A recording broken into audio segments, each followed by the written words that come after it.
తిరుపతమ్మ. జగన్ ప్రభుత్వంలో మహిళలకు ఏమైనా మంచి జరుగుతుంది? మాకు అన్ని మంచి చోట్లు ఇచ్చారు, మాకు పింఛన్లు ఇస్తున్నారు, మాకు పిల్లలకు బాగా లేకపోయినా వచ్చి పరామరి చేస్తున్నారు, వాలంటీర్ బాగా పని చేస్తుంది. మాకు ఈ సచివాలయంలో వాళ్ళే చేయట్లేదు, అందరు తాళాలు వేసుకునేది వాళ్ళే పేర్లు కుక్కుంటున్నారు. మాకేం చేయట్లేదు. మాకు కొత్తగా స్థలం మాకు ఇక్కడాలైన పొలాలు మన జగన్ చేపించాడు. మాకు రైతు భరోసా డబ్బులకు పోతే ఆ అమ్మాయి నేను మా కాగితాలు పక్కన బారేసారు వాళ్ళు, అసలు పట్టించుకోవట్లేదు. అదే మమ్మల్ని పెడుతుండే పోయిన అంటుండదు.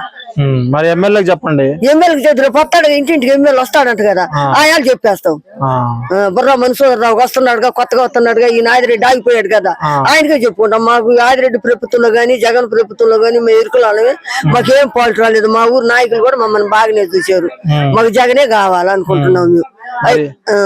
టీడీపీ వాళ్ళు వస్తే మేము బాగా ఇస్తామన్నారు. మేము ₹1,00,00,000 ఇచ్చినాయి, ఒక 1,00,00,000 ఇస్తామంటే పెట్టిపోయినా కూడా మేము వెయ్యం. అది ఉన్నా లేకపోయినా ఆయనకే వేస్తాం, ఎవరికి? జగన్కే వేస్తాం.